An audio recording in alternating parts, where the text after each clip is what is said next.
আমার বাবা সবেমাত্র যা শুরু করেছে, আমার বুঝি লেখাপড়া করা আর হলো না। আমি কলেজে পড়াশোনা করতাম, গ্রামের মেয়ে তো। আর আমার বাবা ছিল গ্রামের একজন মোড়ল। তার কথায় গ্রামের সাধারণ জনগণ উঠত বসত, সবাইকে দেখাশোনাও করত। আমার বাবা একজন বেশ গ্রামের ধনী মানুষ ছিল, তার ঘরের মেয়ে আমি। কিন্তু আমার গায়ে পায়ে বেশ আমি উঁচু লম্বা এবং মোটাসোটা দেখে বলে সবাই আমার বিয়ের কথা গুনগান শুরু করলো। বাবার কানে যেত কথাগুলো।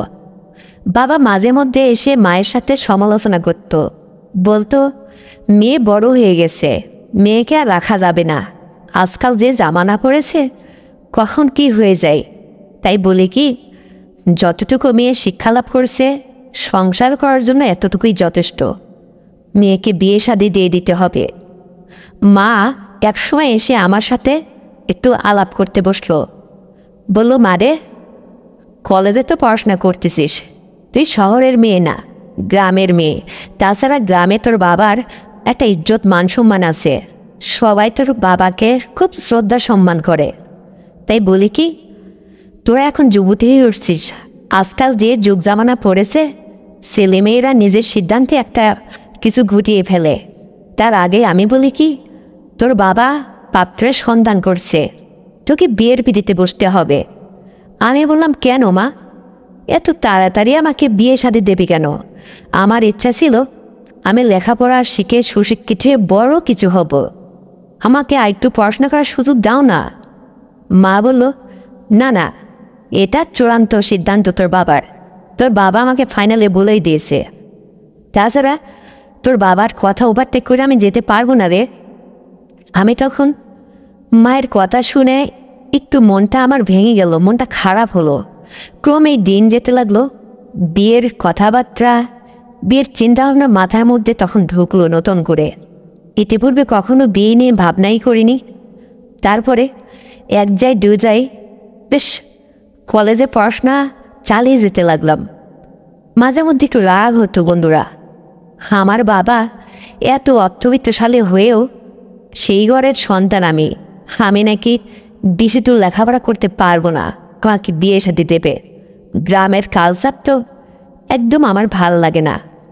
কত গরিব মানুষের সন্তান, তারা এদিক সেদিক থেকে হাত বাড়িয়ে চেয়ে টাকা পয়সা নিয়ে এসে সন্তানকে সুশিক্ষিত বানায়। আর আমার বাবার টাকা পয়সা থাকতেও আমাকে দ্রুত বিয়ে শাদী দেবে। যা হোক, বাবা এক কথার মানুষ। কিছুদিন যেতে না যেতেই একটা ভালো পাত্র দেখলো, আমাকে বিয়ে শাদী দিয়ে দিল। আমি স্বামীর সংসারে চলে গেলাম। তারপরে স্বামীর সংসার করতে লাগলাম। ওদিকে আমার শ্বশুরের বেশ অগাধ সয় সম্পত্তি আছে। শ্বশুর তার একটা মাত্র ছেলে, কিন্তু আমার যে হাজব্যান্ড, বাপের টাকায় খেয়ে পড়ে যুবককালটা পার করে দিয়েছে। কখনো সময়কে সে কাজে লাগায়নি, সে কোনো কর্ম শেখেনি, না করে কোনো চাকরি। অথচ তার বাপের অগাধ টাকা পয়সা, অর্থাৎ আমার শ্বশুরের। কিন্তু প্রত্যেক মেয়েদের স্বপ্ন থাকে স্বামী নিজের আয় রোজগার করা টাকায় নিজের জীবনযাপন শখ বলে সেটা করতে। কিন্তু আমার স্বামীর কাছে আমি যখন আমার শখের কোনো জিনিস চেয়ে বসি, আমার স্বামী তখন তার বাবার কাছ থেকে নিয়ে তারপরে আমার আশাটা পূরণ করে। এতে আমার কোনো জোশ হয় না, কোনো তৃপ্তি হয় না। তখন আমি আমার শ্বশুরের সাথে পরামর্শ করলাম, বাবা, আপনার একটা মাত্র ছেলে, আপনি এই এত অর্থ আবেশের গরমে আপনার ছেলেকে লেখাপড়া শিখিয়ে একটা গুরু বানিয়েছেন, নিজে পায়ে দাঁড়াইতে শেখাননি, কোনো কর্ম শেখাননি, হাজব্যান্ড কোনো চাকরি করলো না। আর কতদিন এইভাবে ছেলেকে দেখাশোনা করবেন? এখন আমি আসছি আপনার সংসারে, তাই আমি বলি কি, ছেলেকে কিছু টাকা পয়সা দিয়ে কোনো ব্যবসায় দাঁড় করিয়ে দেন। আর তা না হলে ও অনেক দিন ধরে আমাকে বলতেছে বিদেশ যাওয়ার কথা।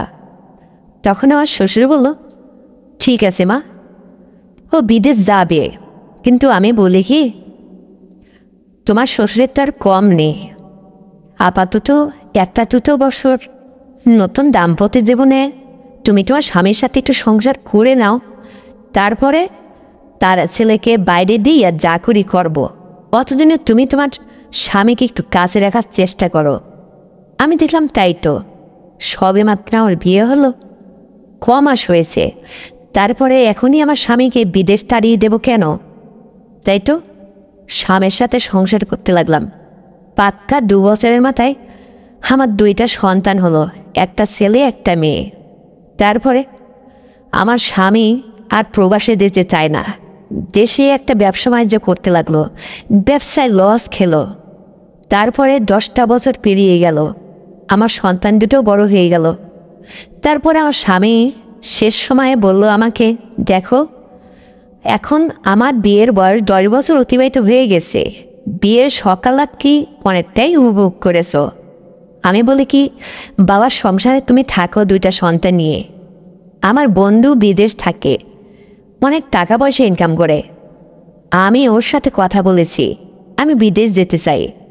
আমি বললাম ঠিক আছে, এখন তুমি যেতে পারো। তারপরে আমার শ্বশুর ওকে টাকা পয়সা দিয়ে অল্প দিনের মধ্যেই বিদেশ পাঠিয়ে দিল। আমার স্বামী ওখানে যেয়ে ভালো কাজ পেয়ে কাজ করতে লাগলো, টাকা পয়সা ইনকাম করতে লাগলো। আর আমার ছেলে আর মেয়েকে আমি লেখাপড়া করাইতে করাইতে কলেজ অবধি পাঠাইলাম। আমার মেয়েটা ছিল বড়। মেয়েটা যখন ইন্টার ফাইনালে ফার্স্ট ইয়ারে পড়াশোনা করে, এই সময় থেকেই ঠিক আমার মতোই, আমি যেমন আমার পূর্বের কথা বলতেছি বন্ধুরা, আমার বাবার সংসারে মানে আমি পায়ের থেকে মাথা অবধি আমার বয়স কম হলেও মানে অতি দ্রুত আমাকে মনে হচ্ছিল যে আমার কতটা যেন বয়স হয়ে গেছে। মানে একটু স্বাস্থ্যটা মোটাসোটা, তো তোমরা তো আমাকে স্ক্রিনে দেখতেই পাচ্ছ। তাছাড়া অল্পতেই আমি উঁচু লম্বা, বেশ মানুষের নজরে পড়ে গেছিলাম।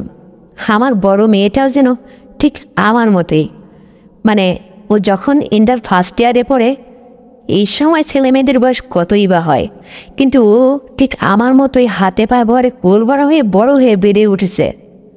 কিন্তু অতটা এখনও আদার্স কোনো বুদ্ধি হয়নি ওর। তারপরেও প্রতিনিয়ত ওর বিয়ে আসে, ওর বিয়ের সম্বন্ধ বাড়ির উপরে আসে। আমার শ্বশুর বলল, বৌমা আসলে দেখো আমরা তো এখন বৃদ্ধ হয়ে গেছি, তাই বলি কি আর বাঁচবই বা ককাল, একটু নাতি জামাইয়ের মুখ দেখি, নাতনির বিয়ে দিতে হবে, ও যুবতী হয়ে উঠছে, মেয়েদের অত লেখাপড়া শেখাইতে নেই। আমার স্বামীর সাথে পরামর্শ করলাম, বললাম তোমার বাবা এই কথা বলছে তোমার মেয়েকে নিয়ে, তোমার মেয়ে এখন কলেজে পড়ে, তাছাড়া আশপাশ থেকে শুধু বিয়ের সম্বন্ধ একটার পর একটা আসতেছে, কয়টাকে না বলবো। তখন আমার স্বামী বলল, দেখো চিন্তা ভাবনা করে আমার তো সহজে ফেরা হবে না, যদি ভালো পাত্র সন্ধান পাও তাহলে মেয়েকে বিয়ে শাদী দিয়ে দাও, মেয়েকে ঘরে রাখতে নেই, তাহলে আমি একটু চিন্তামুক্ত হতাম। তখন শ্বশুরের সাথে কথাটা শেয়ার করলাম, আমি মেয়ের বিয়ে দিয়ে দিলাম, সব করেই বিয়ে দিলাম, যে দেখি আমার মেয়েটাকে বিয়ে দিয়ে জামাইয়ের মুখ দেখি, বিয়াই কত শখ আমার আছে। আর আমার স্বামী ঠিক 4 থেকে 5 বছর পরেই বাড়িতে আসবে, তাকে তখন ম্যানেজ করব। তারপরে ভালো পাত্র দেখে বেশ ধনী ঘরেই আমার মেয়েকে সব করে বিয়ে দিয়ে দিলাম।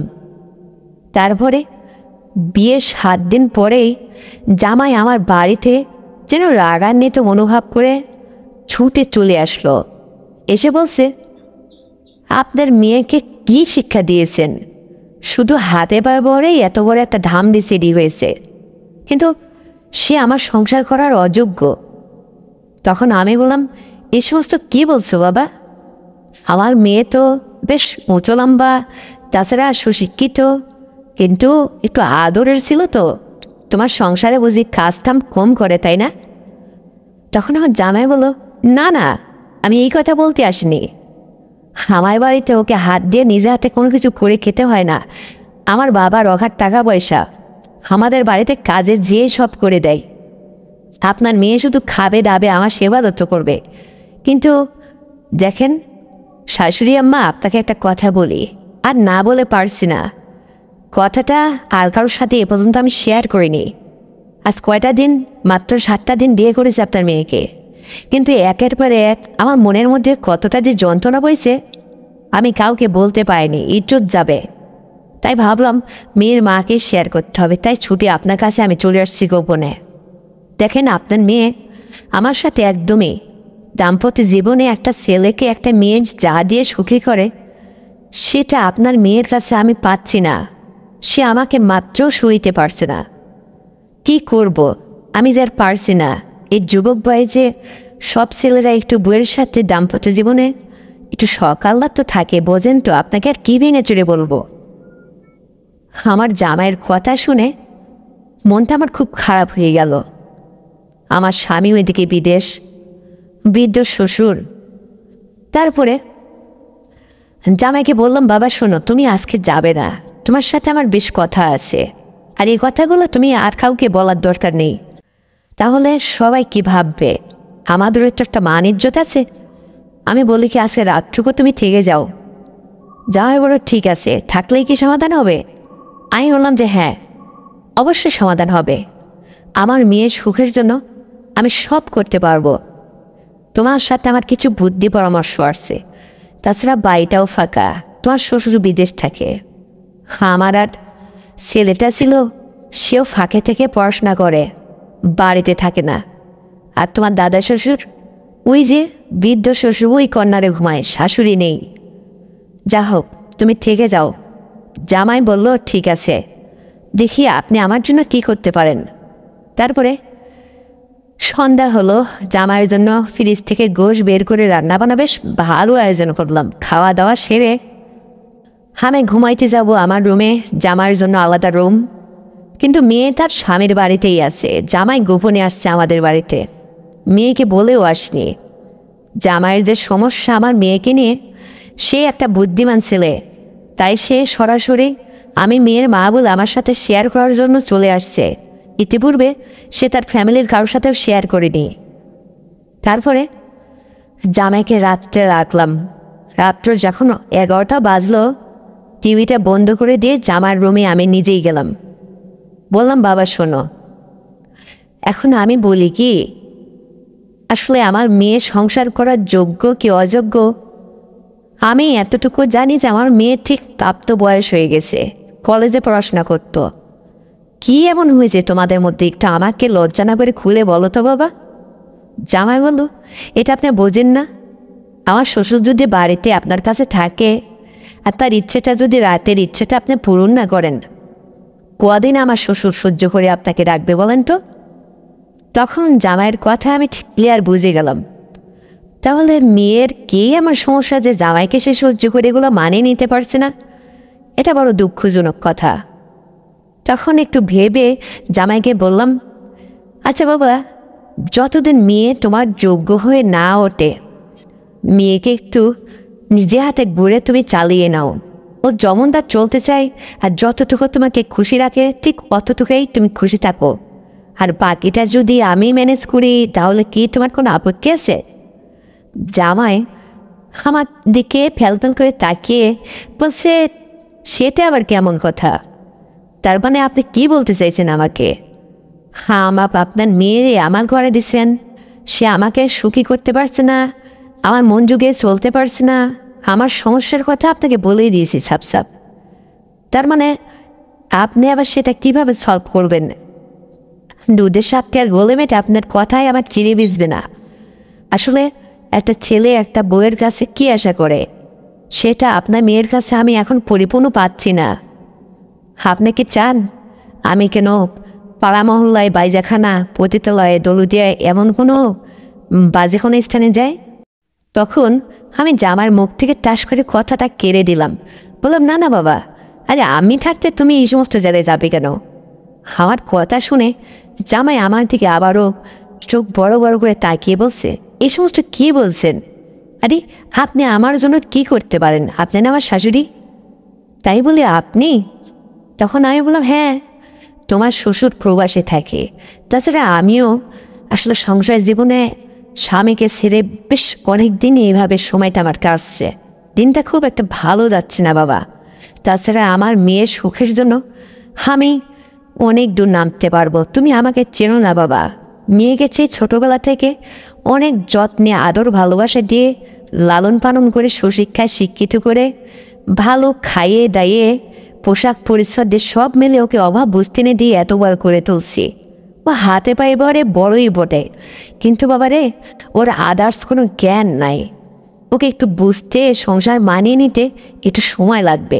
তুমি ওকে এই সময়টুকু দাও, আর ততদিনে তুমি আমার কাছ থেকে যদি এটা নিতে বাবা, তাহলে একটু আমারও ভালো হতো আর তুমিও চলতে। তখন জামাই আমার কথাটা ঠিক ক্লিয়ার বুঝে গেল। বলছে, তা কি করে সম্ভব? আর আপনি না আমার শাশুড়ি, আপনাকে একটাবার ভেবে দেখেছেন? আপনি কি বলছেন? আপনি আপনার মেয়ের সুখের জন্য এত কিছু করতে পারবেন? তখন আমি বললাম, হ্যাঁ বাবা, কি বলছো তুমি? ও আমার পেটের মেয়ে, ওর সুখ মানে আমার সুখ। আর তুমি ওকে নিয়ে অসুখী, তাহলে তোমাকে সুখী করলে তোমার মেয়ে সুখী। তাই বলছিলাম, যদি যখন তোমার প্রয়োজন হয়, বাড়িতে তো আমি একলাই থাকি। তোমার শালাবাবু সে হোস্টেলে থেকে পড়াশোনা করে, আর তোমার বৃদ্ধ দাদা শ্বশুর ওই কর্নার রুমে পড়ে থাকে। আমার বাড়িতে একলাই আমি। যদি তোমার কখনো যেটা প্রয়োজন মনে হয়, তুমি যেটার অভাবে বাবা একটু আগেই বললে, কোনো পতিতলায়, পাড়া মহল্লায়, দরুদে, এই সমস্ত হোস্টেলে, এই সমস্ত বাজে জায়গায় নাচ দিয়ে যদি ছুটে আমার কাছে চলে আসতে, ব্যাপারটা যদি আমি ম্যানেজ করে নিতাম, তাহলে মনে হয় বেটার হতো। তুমি কেউ বলো।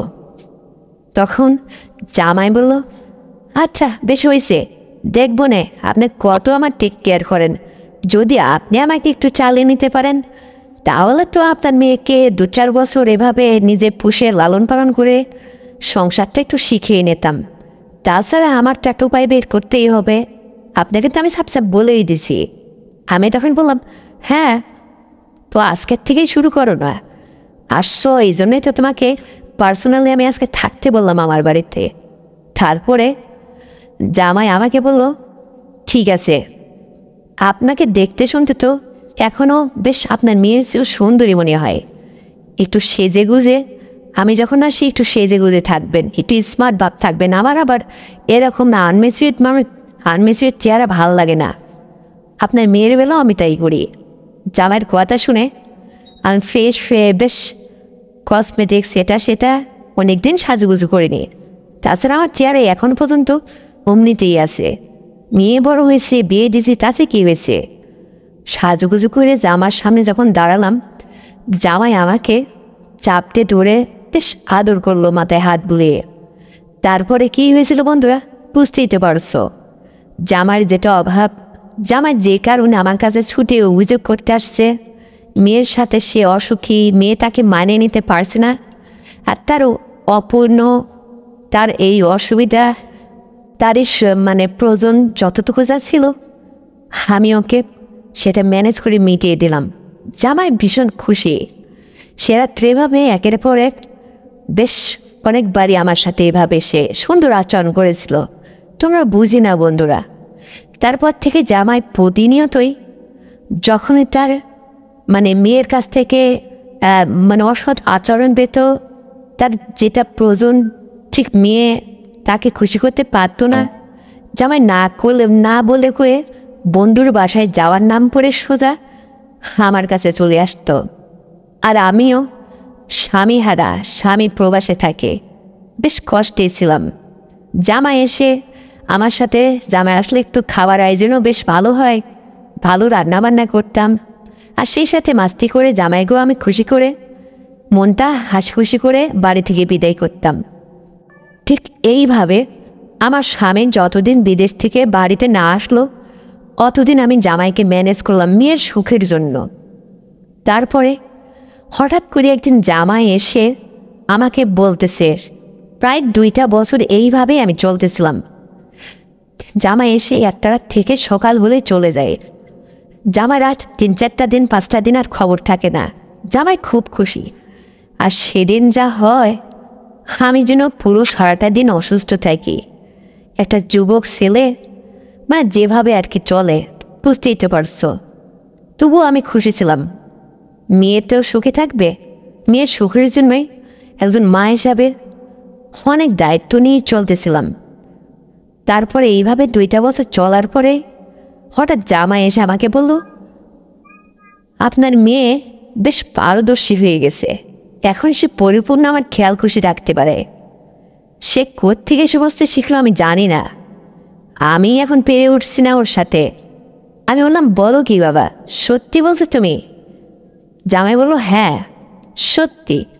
আপনার মেয়ে এখন যেভাবে আমার সেবা যত্ন, তাছাড়া দাম্পত্য জীবনে স্বামী স্ত্রীর যে দৈহিক সম্পর্ক, সেটা যেন আপনার মেয়ে পরিপূর্ণ এখন আমাকে শেষ ইচ্ছে পূরণ করতে পারে। এখন আমি খুব সুখী আম্মা, আপনার কাছে আর আসতে হবে না।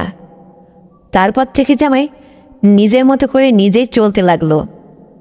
আমি যেন একজন মেয়ের মা হিসেবে জামাইকে এবং মেয়েকে সুখী করতে অনেকটা পথ এগিয়ে গেছিলাম। তারপর থেকে জামাই মেয়ে খুশি, জামাই মেয়ে সুন্দরভাবে সংসার করতে লাগলো। আর আমারও কিছুটা দিন ভালোই চলেছিল। তারপরে এরপরে আমার শ্বশুরটা মারা গেল। আমার স্বামী প্রবাস থেকে বাড়িতে আসলো। জামাই মেয়েকে দাওয়াত করে নিয়ে আসলাম, দেখলো। তারপর আমাকে নিয়ে নতুন বিয়ায় যাওয়ার শখ করলো। কত কিছু কিনে নিয়ে মেয়ের বাড়িতে বেড়াইতে গেলাম। তারপর থেকে জামাই মেয়ের সংসারে সুখ আসলো। স্বামীকে আর প্রবাসে যেতে দিলাম না। শ্বশুর মারা গেছে, সংসারে একজন গার্জেন চাই। ছেলে হোস্টেলে থাকে, লেখাপড়া করে। স্বামী বাড়িতে থেকেই একটা বিজনেস করতে লাগলো। এভাবে আমাদের জীবনটা সুন্দরভাবে কাটতে লাগলো। তো বন্ধুরা, আমার জীবনে ঘটে যাওয়া এই ছোট্ট গল্পটা তোমাদের কেমন লেগেছে? মানে আমি একটা গ্রামের মোড়লের মেয়ে, সেখানেও আমি লেখাপড়া করার খুব একটা সুযোগ পেয়েছিলাম না। গ্রামে বড় হয়েছিলাম, তো বাবাও যেমন শখ করে আমাকে বিয়ে দিল, আমার বড় মেয়েটাকে আমি শখ করে বিয়ে দিয়েছিলাম। তারপরে যা ঘটলো তোমাদের তো শেয়ার করলাম।